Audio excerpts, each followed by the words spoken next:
Soxay TV. Good afternoon, sir! Before we proceed sa ating class ngayong araw, I would like to call on Colin Tenorio para sa ating prayer. Magsilig ako para sa ating mga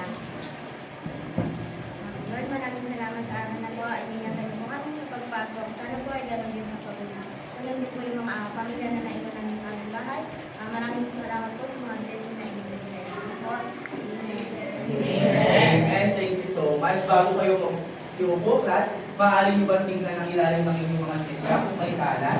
At kung may kalat, ay pakipulot na lamang at itapon pagkatapos ng ating klase. Ngayon, class, sino nga pala ulit yung ating class secretary? Maaari ko bang malaman kung may liban sa ating klase? Sige, Evo. Kinakagal ako na walang lumiban sa aking klase. Kinagagala ko din malaman na walang liban pala sa ating klase ngayong araw. Guys, ko lang hindi pa alam, class, sa ating klase ay may classroom rules tayo na dapat sundin. Pakibasa nga ng sabay-sabay. Classroom rules. Keep on learning. Listen carefully. Engage actively.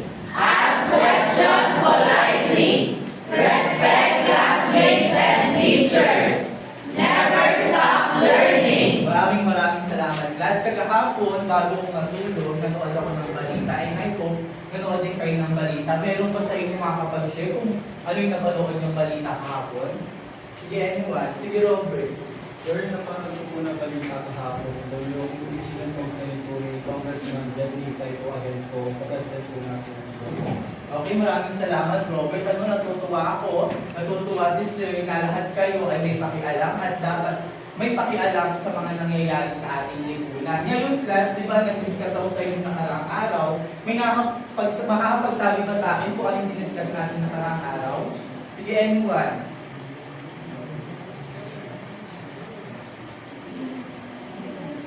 Di ba, diniscuss ko yung tatlong word na sinasabi natin kanina, ay nakaraang araw. Sige, hindi nakaalala.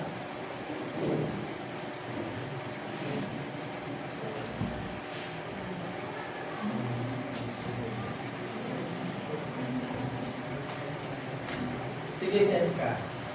First, second, and third rule. Tama, no? Ngayon, class, naalaman ko na may natutunan si Jessica, pero kayo, hindi ko pa nalaman kung may natutunan na nga ba. Ngayon, aalamin natin kung lahat nga ba kayo ay may natutunan sa pamamagitan ng activity na tatawagin natin Find fact. Pakibasa ka ang instruction, sabay-sabay. The teacher will be showing 2 false statements and 1 true statement. Each statement has a corresponding side where the students will be following without moving on their place. Thank you so much. Pag sinabi natin find fact, class, ganito lang mo siya kadali. Bali, magpapakita ko sa inyo ng tatlong statement na may certain side na nakalagay. For example, pag sinabi kong Korea yung topic ko, hahanapin nyo kung nasa yung tamang statement about sa Korea. Naunawaan niyo yung class? Okay. Magsitayo kayo lahat. Okay, pag nakita nyo nasa kaliwa yung tamang statement, gagawin ko lang kayo sa gilid. And then, pero pag sa gitna, mananatiling ka kayo nakatayo, and then pag sa kanan naman, tatagilid na kayo. Okay, para sa walang statement na meron tayo. Global North. Nasaan dyan kanina yung tamang statement, class? Sa kaliwa, sa gitna, o sa kanan? Okay, Nils, some statement din saan yung tamang statement dyan? Kaliwa. Kaliwa po. Tingnan nga daw natin kung tama. Tama. Kapag sabi kasi natin Global North, ito rin yung tinatawag sa mga bansa na develop and industrialize. Next naman, para sa pangalawang statement na meron tayo, pag sinabing Global South, saan ka rin yung tamang statement dyan? Sa kaliwa, sa gitna o sa kanan? Now! Tingnan nga daw natin kung tama. Tama. Pag sinabi kasi natin Global South, compare sa Global North, sino-consider sila as mas poorer or hindi ganong develop, hindi kagaya ng sa Global North. And then lastly naman, sa last na statement na meron tayo, tingin nyo saan dyan yung tamang statement? Kanan ko. Sa kanan, sa kaliwa, o sa Kanan.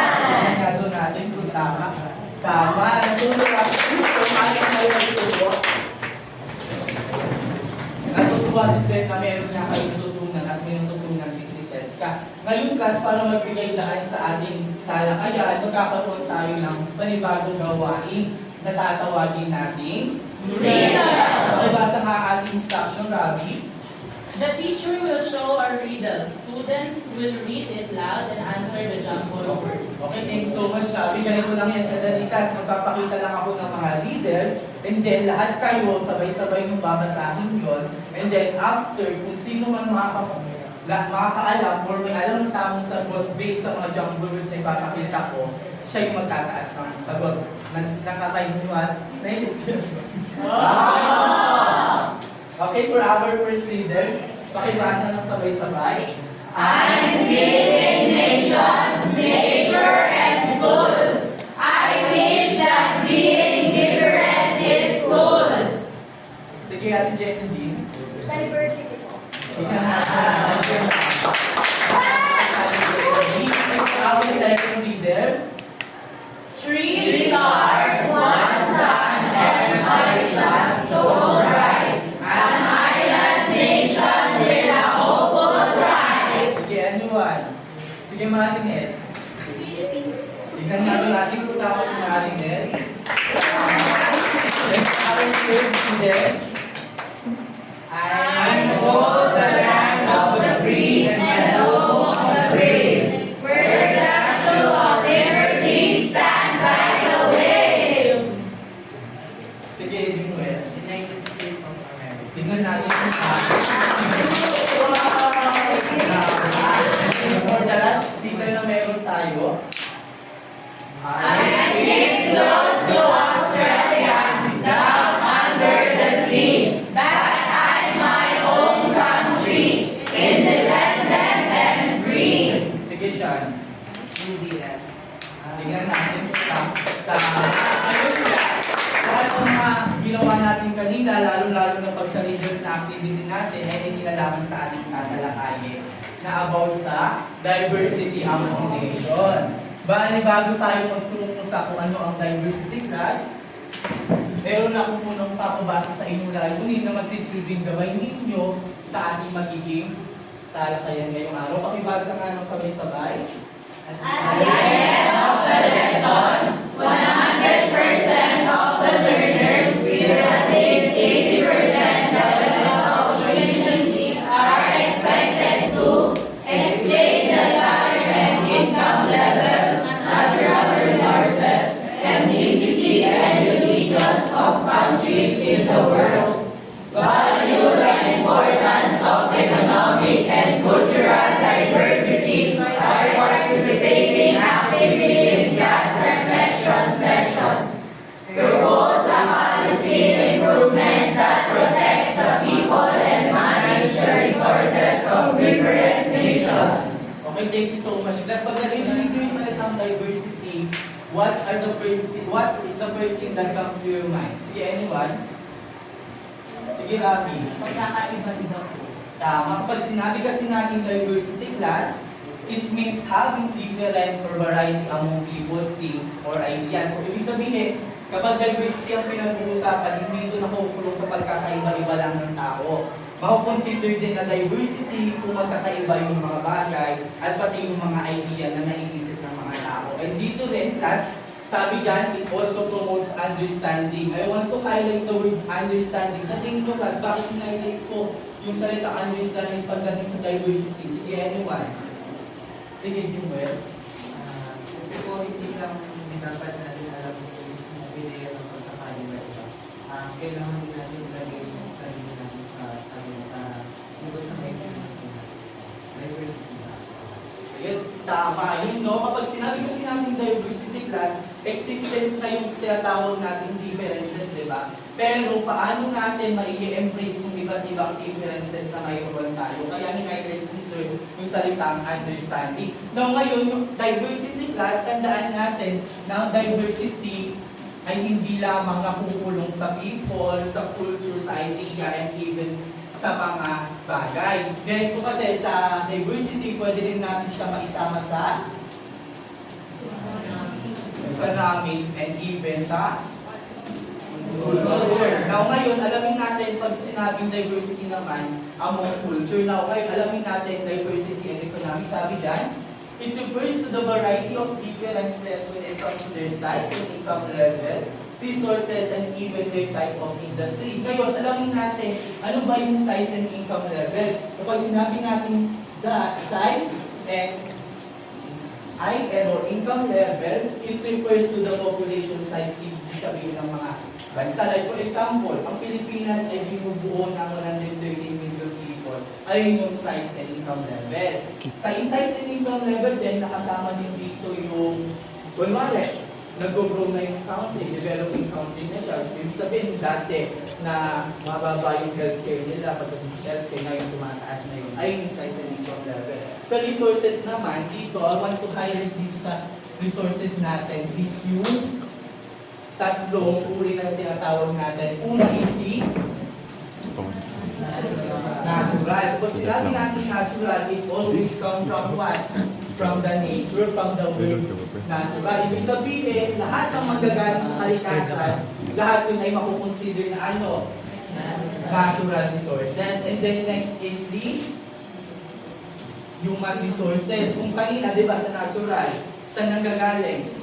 O, pag sinabi natin human, sa tingin na saan nanggagaling? Exactly. Pag sinabi natin human resources naman, nanggagaling yung sa talino ng tao, sa lakas ng tao, lahat yun, human resources. Kagaya ng example natin na OFWs, di ba?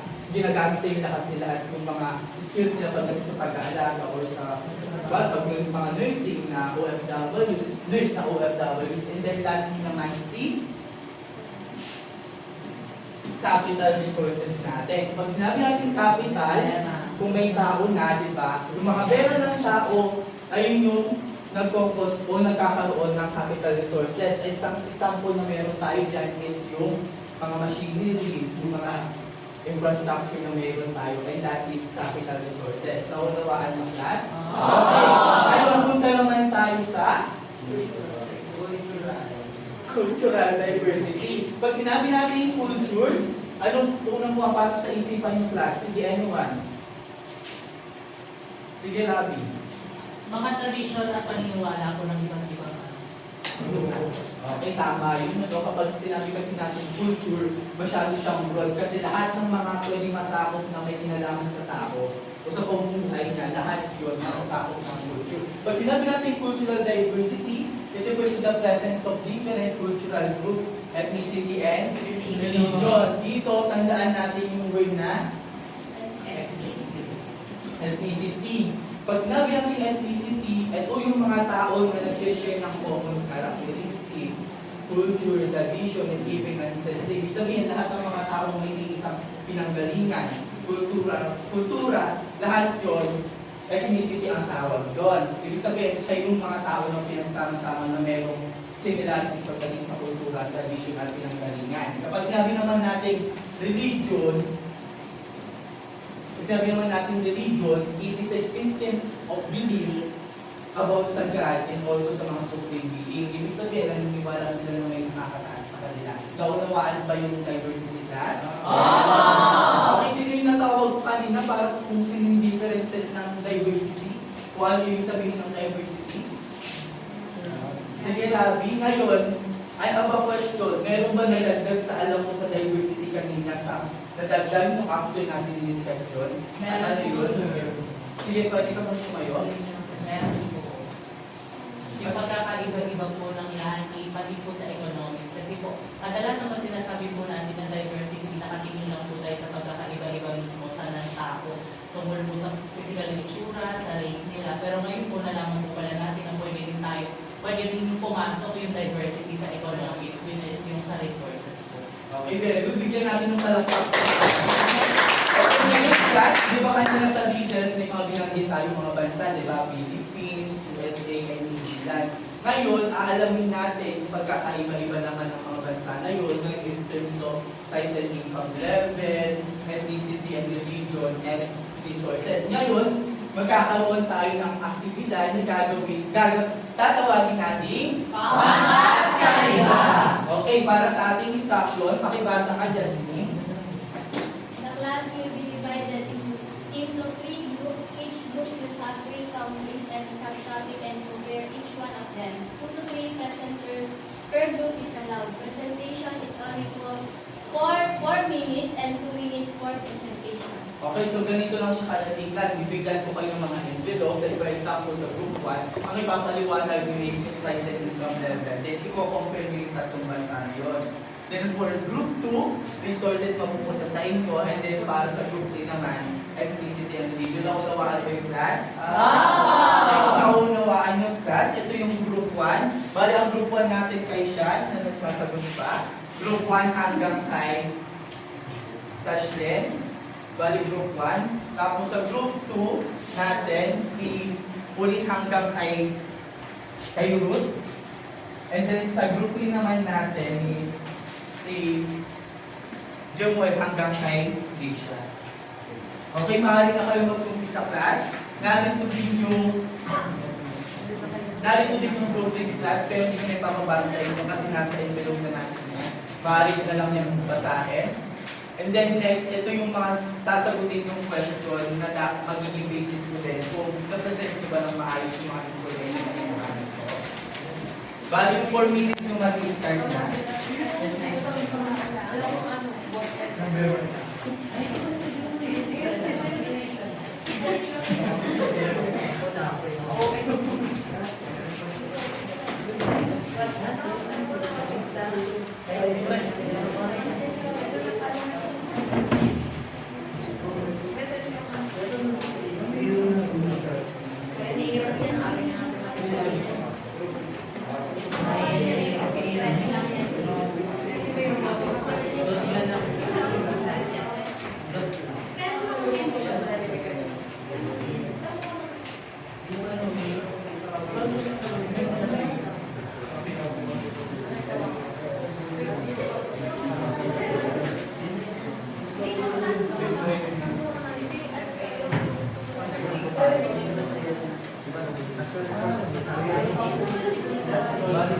Bali pwede yung talong mo sa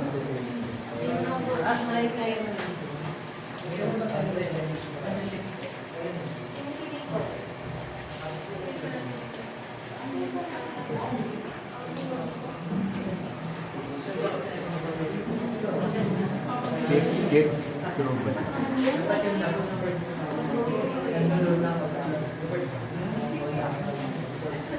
Balik yan, manood lang. Ako mag-nanood.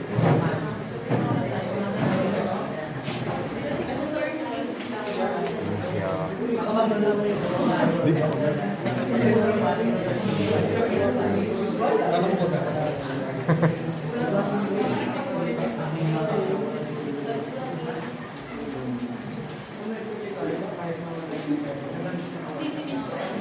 Cute ni Ter.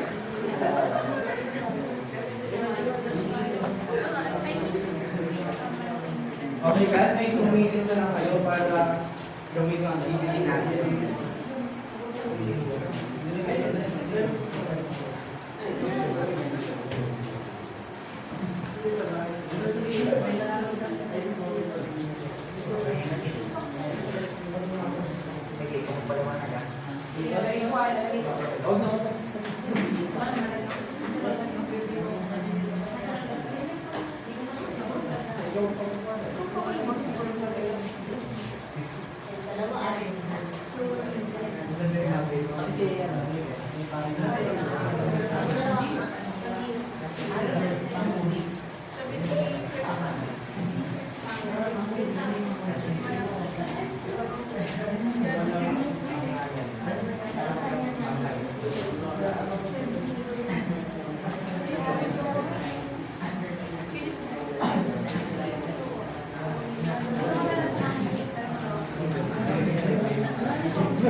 Okay, class, may 30 seconds na lang kayo.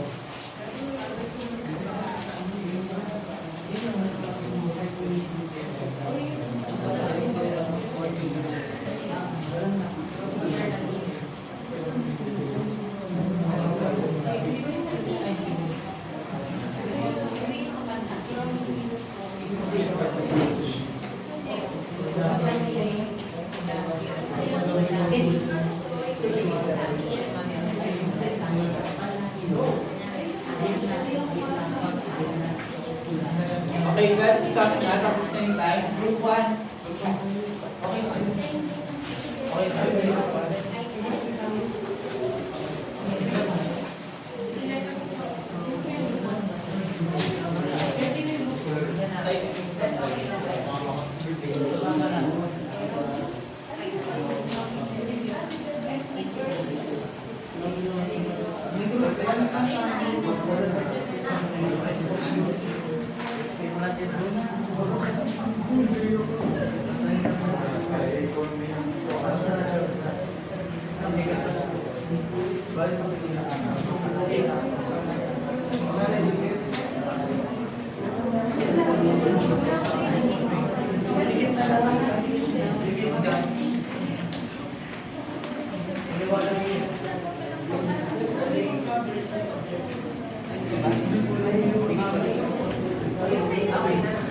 Okay, class makikinig. Okay, for group 1, ang nakuha namin for cyber income level, Philippines, merong 130 million population, pagdating naman sa it's a developing country, and nasabi sa is lower middle income economy. Sa USA naman, 330 million population, and developed country na siya, and with high income economy. So, pagdating naman sa New Zealand, 5 million population, developed country din, katulad ng USA. Parehas sila ng high income economy and agriculture, trade, and tourism yung kanila. Main sources of income. Okay, kapag sinabi natin sa income level when it comes to Philippines, lagi natin tatandaan na hindi na tama yung nalaman natin kay Katrio na 110 million ng tao ng Pilipinas. Ngayon kasi out of 2026, 113 million population na meron ng Pilipinas at consider din na Pilipinas ay developing country. Ibig sabihin, kung natin mababa yung mga health sector natin hindi ganong kaganda, ngayon medyo nag-i-improve at nag-i-improve na siya. And then sa United States naman, 330 million population yung meron sila and developed country na sila in compare sa Philippines. And then sa New Zealand, meron silang 5 million population and developed country na meron sila. And then kasama din dito yung development nila pagdating sa agriculture, trade, and tourism. And then for the points of group 1, nakakuha kayo ng 18 points kasi nakita ko lang na masyadong parang binasa lang yung information since may pinakita ko information nila. Pwede pa siguro mas paliwanagin pa or ipaliwanag pa lang ng maayos. Okay? O for the group 2, pwede pa kami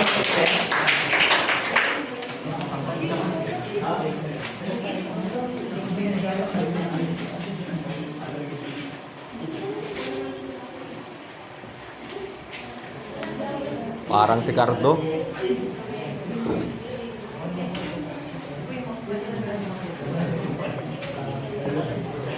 Okay, pwede na mag-start. Good afternoon. Kami po ang Group 2 at ang ako namin is natural resources. So, sasagutin namin ang question na what are the major natural resources? So, sa Philippines, alam naman natin na nasa ano tayo. Marami tayong bundok, so sa minerals, meron tayong gold, nickel, and copper. And alam naman natin na papalibutan tayo ng dagat, so mas ano tayo sa marine, katulad ng mga isda at mga coral reefs. Tapos dito naman is, syempre, marami tayong bukidin. Makikita naman natin meron tayong rice, sa may, may coconut, may sugarcane, and meron pa tayong nakukuha natural gas, katulad ng mga oil, and Sinama lang namin yung natural gas kasi nakalabas na ng balita ng Negro na si Bongbong Marcos na niya na nagkaroon ng bagong discovering oil or natural gas na malapit sa isla ng Palawan. Ito ay tinatawag na Makalaya Oil Rig na kung saan sa 2028, imbis na yung 2028 na yung meron pa kasi tayo isa pang oil field na mapalaya rin. Kaso nga lang, itong bagong discovery, imbis na 2028 na lang yung tatagal ng kasi nga naubuso na yung natural gases, yung bagong discovery ito ay nadagdagan, naging 2030 na. Saan, nadagdagan na, kaya niya mag-supply ng milyong-milyong bahay sa isang taon. So, sunod naman ang United States kung saan kanyang natural resources is mostly common na lang ito kapag ng oil or natural gas. At sa kanyang agriculture naman, ito naman yung wheat, corn, wheat, at soybeans. Kung saan ang kanyang agriculture matagkapuan sa mismong malapit sa border ng Canada. Kasi una-una sa lahat, maganda yung temperature para makapag-grow ng mga crops. So, pangatlo yung bansa New Zealand, kung saan dahil pinalibutan ito ng grassland at forest, nagkakaroon sila, nagkakaroon sila ng mga klase ng lagim. So, bukod doon, dahil nga kanyang sa klima, kanyang physical features ay syempre tawag na badamo, actually yung tamang pag-aalaga ng mga hayop katulad ng mga baka, iba't iba pang mga sheep. So, nilagyan ng kasi nga, syempre, pag-aalaga ka muna ng hayop para makapag-produce o makapag-harvest ng meat saka pang mga tawag ito, ng mga nangay. So, pangatlo, dahil develop natin siya, syempre, natutuwa rin siya ng mga renewable energy.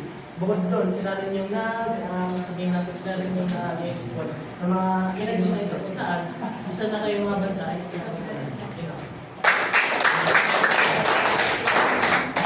Okay, thank you so much, Group 2.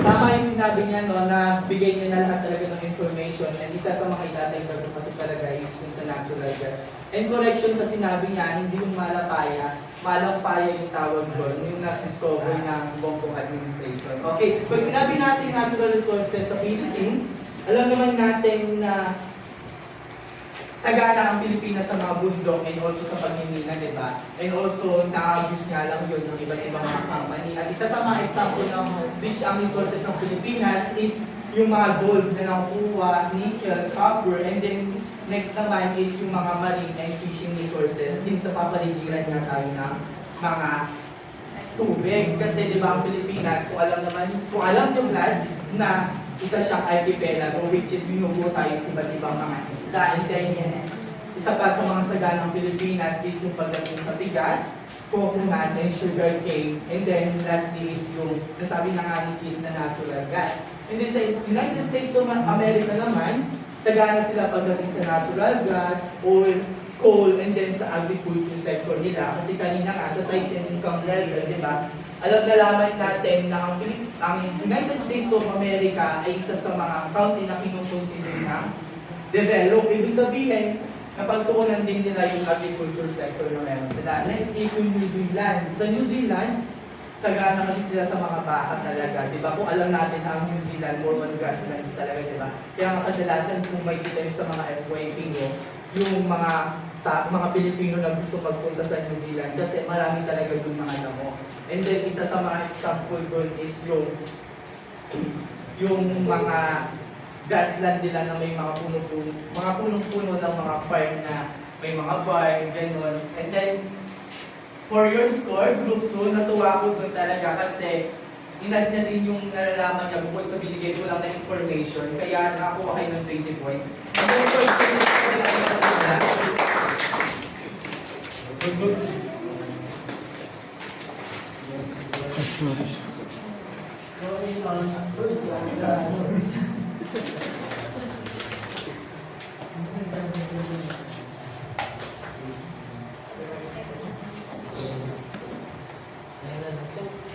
sa amin naman ang katapat naman ay ethnicity and religion.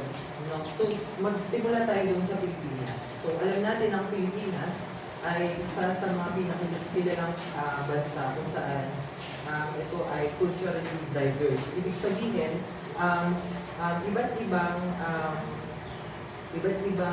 etnisidad ang meron ang Pilipinas. Partikular na doon sa mga kalayunan na halimbawa sa mga bundok, gano'n.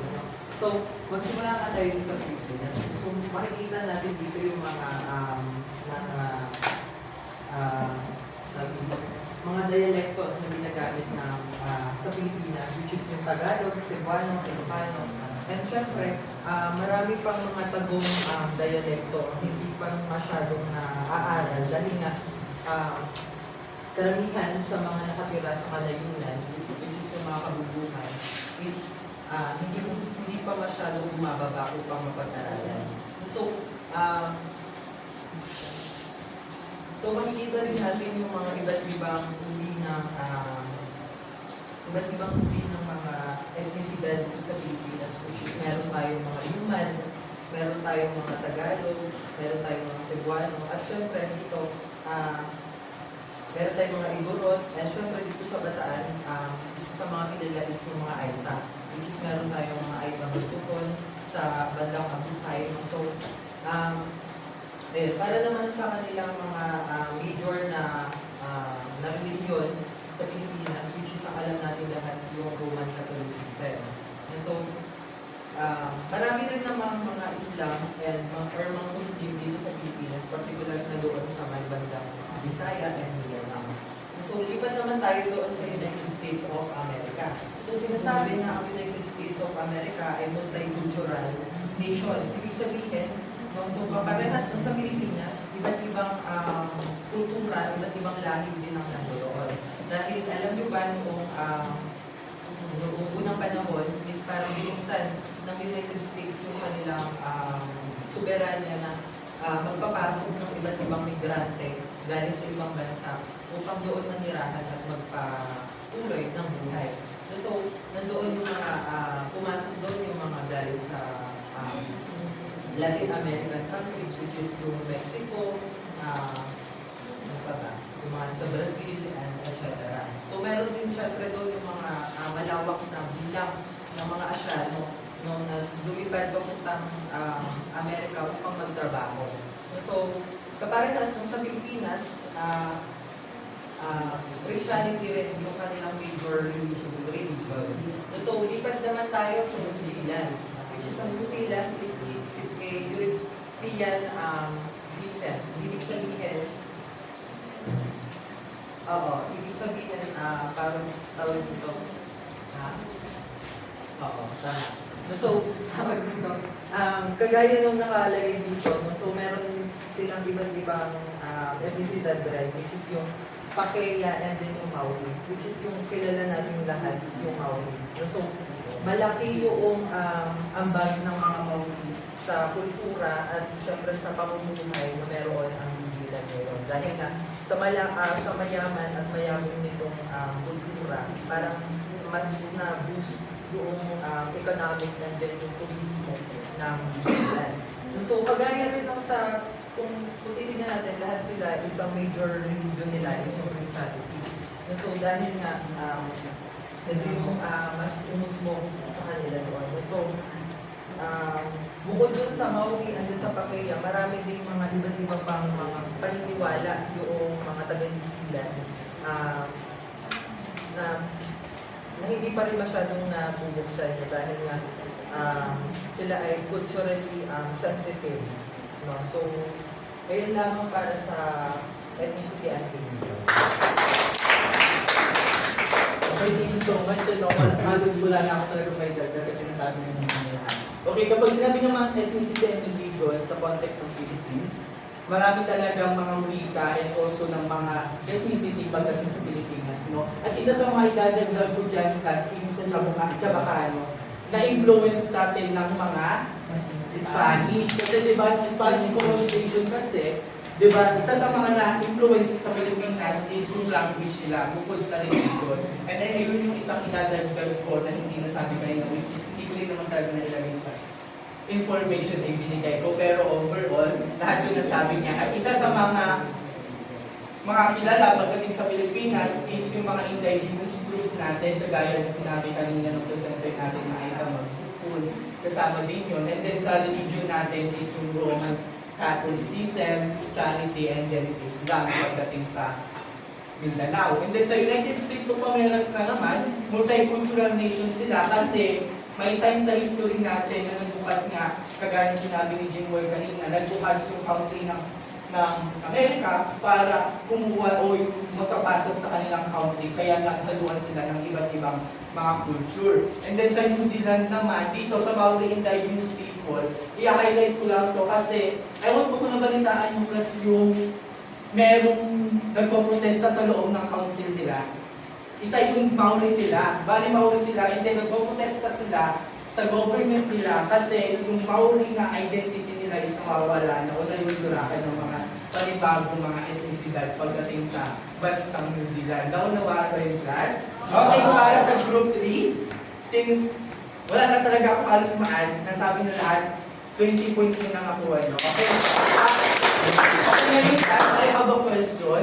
Sa tingin nyo, gaano kahalaga yung pag-alam natin sa mga iba't ibang diversity or sa mga size and income level o economic diversity and then sa cultural diversity ng isang bansa? Sige, anyone. Sige, Jubel. Kasi alam natin na ang buong mundo ay interconnected sa isa't isa. Ibig sabihin, kung ano ang nangyayari sa isang bansa, nangyayari din at maaari din maka-apekto pa sa ibang bansa. At particular na din doon sa mga social income level, sa natural resources na nakukuha natin sa ibang bansa. At syempre doon sa ethnicity at religion dahil na tayo, ang Pilipinas ay na-influensyahan o nasakop ng iba't ibang country, na-influensyahan yung ating kultura. At kung ano yung meron tayo ngayon sa pamumuhay.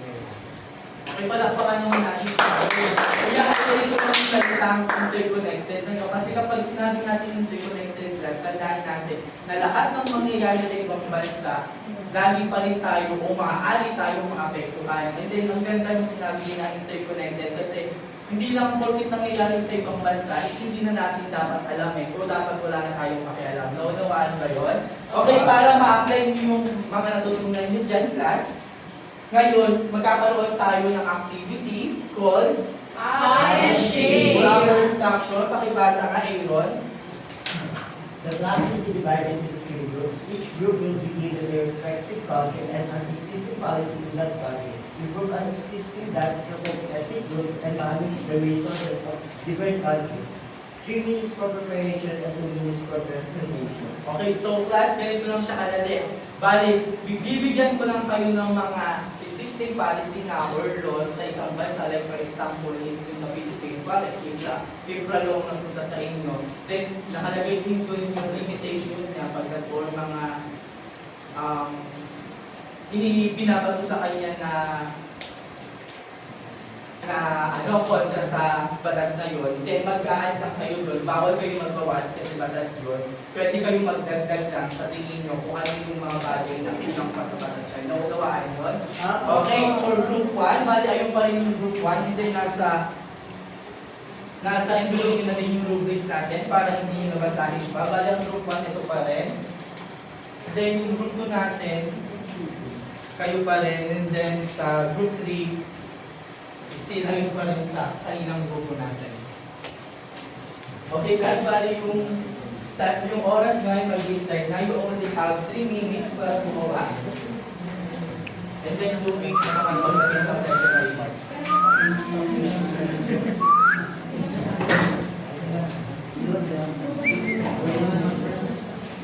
Pwede ko pabalik sa kanya.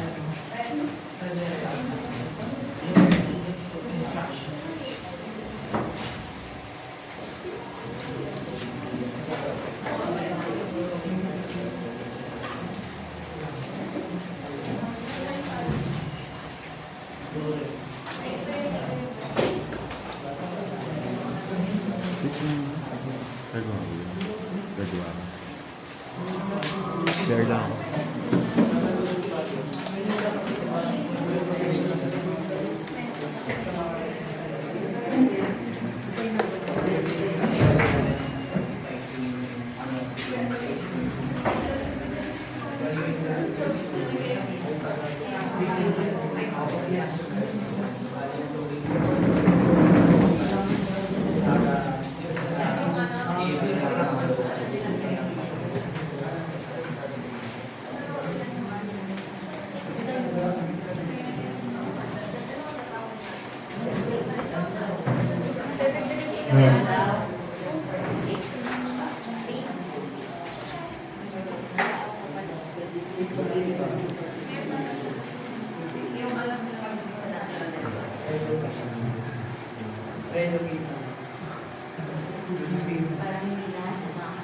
yan na.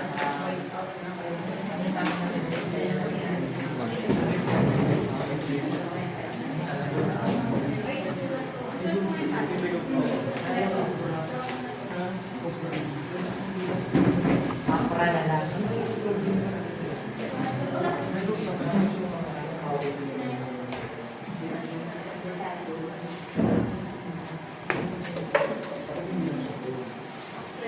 Okay, class, meron na lamang kayong 2 minutes.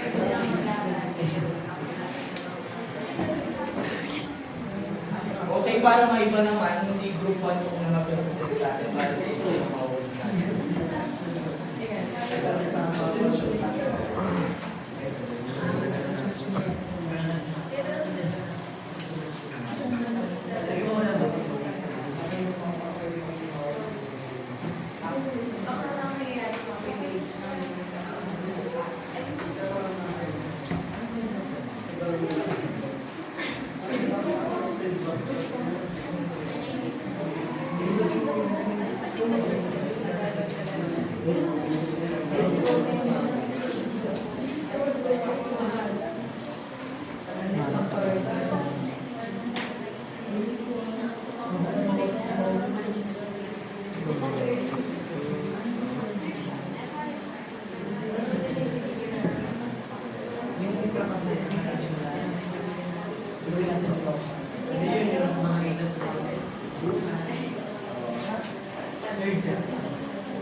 Okay, class, last 20 seconds na lang.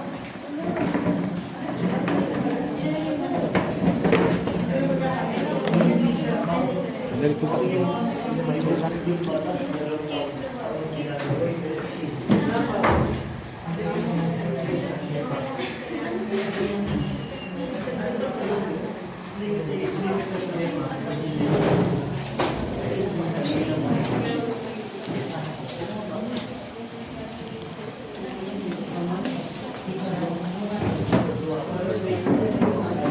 Ay, kaya ginabukan mo.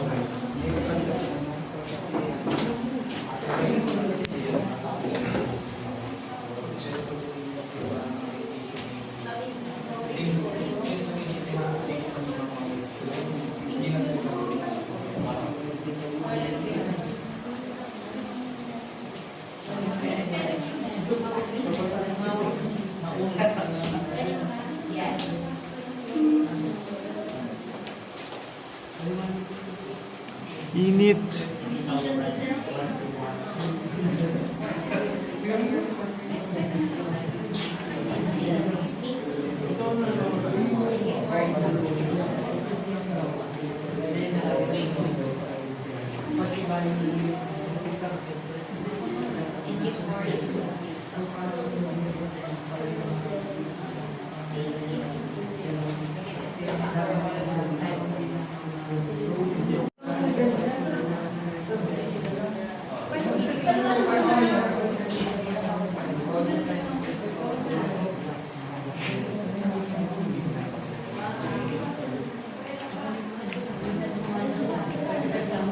Namatay.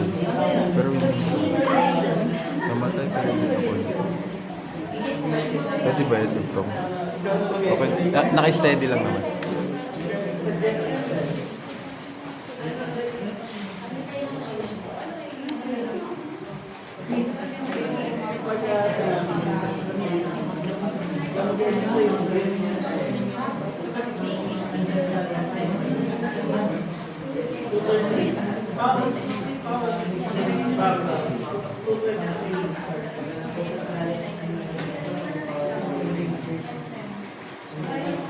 Okay, group 3, pwede na kayo mag-start.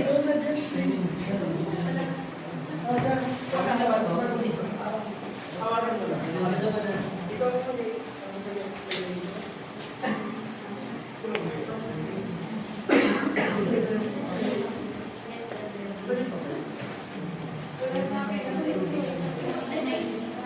So ayun, ang napunta sa aming law is the New Zealand Resource Management Act or RMA of 1991. So yung focus ng ano na to, ng law na to is para sa mga Maori peoples. Pero yung kahit para sa kanila to, hindi pa rin sila na-highlight or hindi pa rin nadidinig yung in most cases, limited pa rin yung participation nila. So, yung improvement na idadagdag namin is syempre inclusivity na hindi lang para sa mga nakakataas na nasa bansa. So, paano natin gagawin yun? Sinasuggest namin na magkaroon ng representatives mula sa mga local communities doon sa New Zealand. Nang sa ganoon madidinig yung mga voices and hindi make sure natin na hindi lang basta madidinig yung voices nila, and at the same time dapat merong action na magagawa doon. Paano ba may implementation? Siyempre dapat magkaroon tayo na gamitin natin yung technology para mas madali namin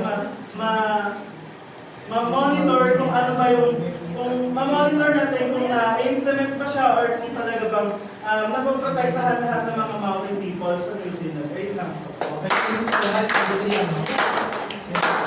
Okay, actually gusto kong i-highlight yung word na participation kasi dun sa batas na puntahan sa kanila, nagpo-protect siya sa, ibig sabihin, ini-include dapat ng mga Maori people, pero pagdating sa implementation kasi, kulang yung participation nila. And then for your scores, nakakuha kayo ng 20 points din. Okay, for group 4, pwede tayo mag-start.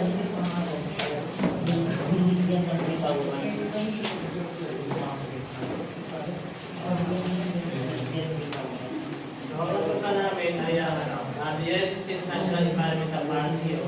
Ang batas na ito ay layunin na convert yung isang land, which is ng pamayari. Pwede mag-participate yung indigenous or mga tribe ng tawag dito sa United States. Kasi nga, bukod nga, dahil nga sinabi yung kanina, next state sa Indonesian region, may iba't ibang mga tribes or may iba't ibang mga Americans na naniniran pa rin doon sa kanilang land. Pero ang isa ba gusto na kasi ang gusto namin palakasin dito sa batas na ito, ang kakulangan ko lang kasi dito is na wala siya ng rights sa mga individuals doon naninirahan sa mga lands na yun. So ang gusto namin parating or improve dito na palakasin ang karapatan ng mga indigenous people sa kanilang pinamumuhaan o sa kanilang tribo na pinamumuhaan sa lupa nila. Kung may rights sila sa lupa na yun, kung wala yung isang industrial entrepreneur na gusto i-convert yung isang land, syempre pwede mag-appeal yung kanilang leaders or mga elders para hindi matuloy kasi ma-apekto ng kanilang kabuhayan. O kanilang territorial. Okay, thank you so much. Okay, class, pwede bang pakipasa ulit yung level L natin sa classroom rules? Okay, class, may malinaw pa rin sa atin yung classroom rules natin, Tsaka pag may nagpe-presensya na maaaring iwasan natin yung pagdadaldalan. Okay, para sa group 2, gusto ko i-highlight doon yung sinabi nila na bibigyan ng rights yung mga indigenous tribes natin.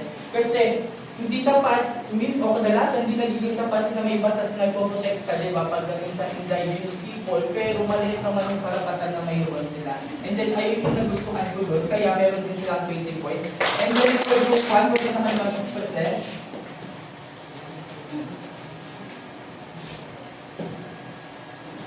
So, sa group 1 is yung policy na punto sa amin is IPRA, which means Philippines Indigenous Peoples' Rights Act, or IPRA of 1997 Republic Act number 8371. So, yung policy na to, it is a national policy here in the Philippines, and yung nakapaloob dito, sinabi yung ancestral land, self-governance, and cultural preservation, which is okay naman.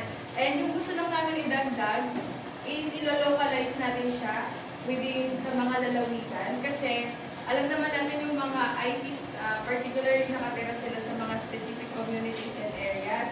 So sa pamamagitan ng pag-localize ito, magkakaroon ng direct participation, magkakaroon ng better understanding and mababawasan yung mga disputes within lands, and also magiging mas malapit na yung services sa kanila and magiging easy access na. And para sa wider community naman, sa mga tao, magkakaroon ng education, magkakaroon ng inclusivity, and magkakaroon ng awareness para sa kanila. Okay, thank you so much, Group 1. Okay, ngayon naman, gusto ko i-highlight yung sinabi nila na localization. Kasi kadalasan sa April kasi, lagi siya more on national or lagi sinasabi may batas naman na nagpoprotekta sa mga indigenous land natin or mga ancestral living ng mga indigenous. Pero pagdating kasi sa implementation, pagdating sa mga local government, masyadong hindi na i-implement yung batas na yan. Pero may existing na batas, pero dapat i-enhance natin pagdating sa implementation. And because of that, nakakuha din kayo ng 20 points. And then, para malaman ko kung may apply mo nga ba yung ating natutunan, hindi lang dito sa school o sa room, ay kundi sa community natin, magkakaroon tayo ng activity na tatawagin natin Reflection! Walang gagawin lang dito, class, sa reflection. Bali, ganito lang yun. Mag-reflect kayo sa natutunan natin and also, i-reflect nyo yung mga bagay na ginawa nyo na dati. Bali, for example, dati in-embrace yung kaklase nyo na may ibang religion. Diba? Kunwari, nagkaroon kayo ng isa-usap na pagdating sa, hindi ako makain ng dugo pero bakit ko nyo paniniwala na gano'n? Ibig sabihin, hindi lang to tungkol sa kung ano natutunan nyo ngayon, kundi kung ano din kayo dati. Okay, naunawaan yun? O bali, kumuha kayo ngayon ng 1 up crosswise. Ito yung sagutin nyo itong mga tanong na nakamusel sa atin. Okay, what are your experiences where you embrace each other's differences? And then, how will you use your learning about the lessons in your daily life? May 2 minutes lang kayo, class. 1 eye ba dapat o 1 and a half?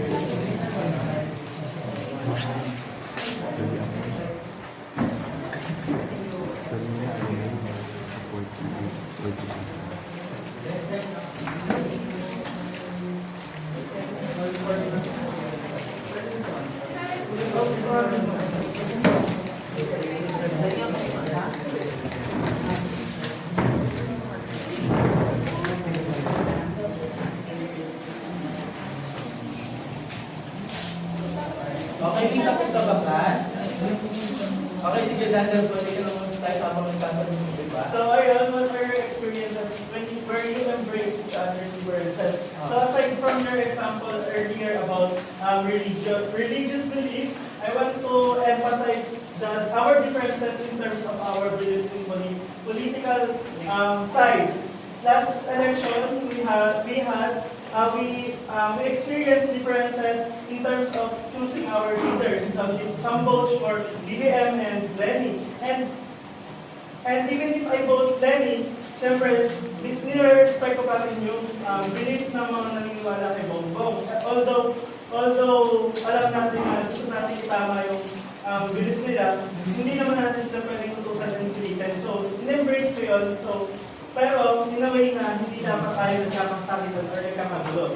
How do you use your learning about the lesson in your daily life? So, ayun, magagamit natin siya sa ating pang-araw-araw na pamumuhay.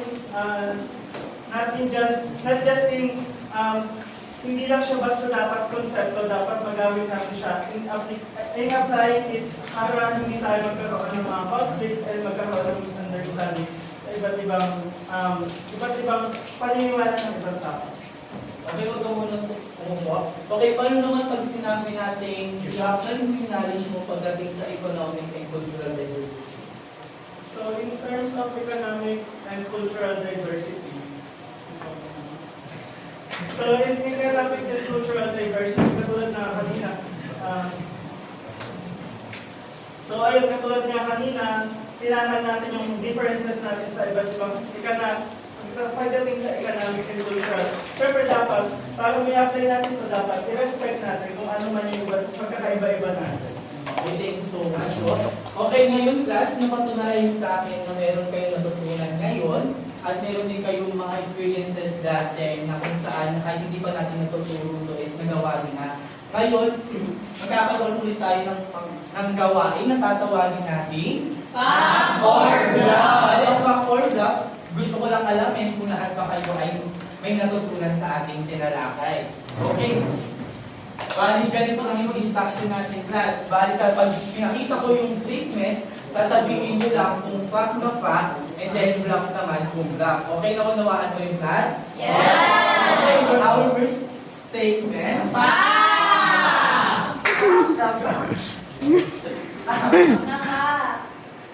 Tama. Next naman, the United States of America is a developed country with high income economy and population of about 330 million. Tingnan nga doon natin kung tama, class. Next, New Zealand's main natural resources are minerals like gold, nickel, copper. Tama. Next naman, New Zealand's population is made up of Maori people, European ancestors, and spirituality is the common religion.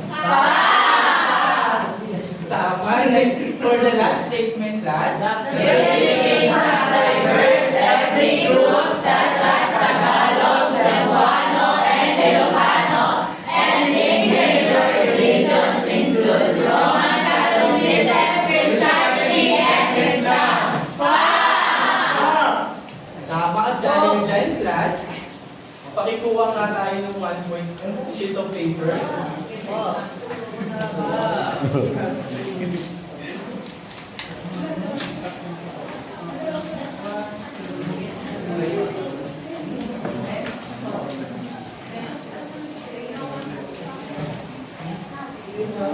Okay na ba, class?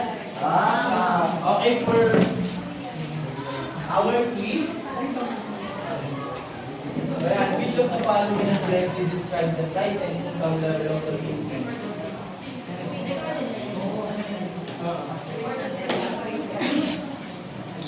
Recorded yan, class. Bali 1 to 5 lang. Okay na, okay. Number 2.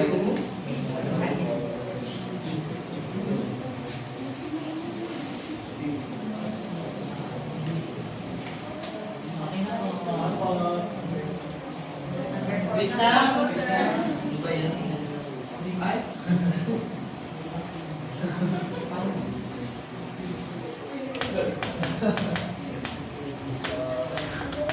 Okay, for number 4 and 5. 4.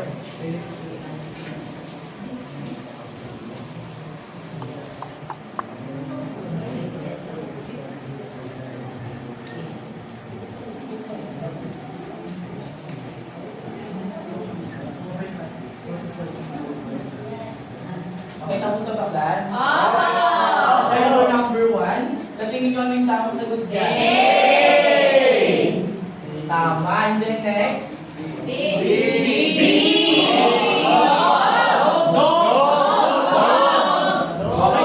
tama. Yung mga Maori people ay matatagpuan sa county ng Manila. Next naman sa number 3. Tama. And then sa number 4?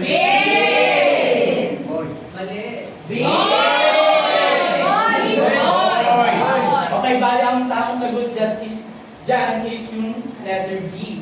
And then number 5. Okay, tama, number letter C. Okay, so dyan, class yung nakakuha sa'yo number 5. Nakakuha ng 5.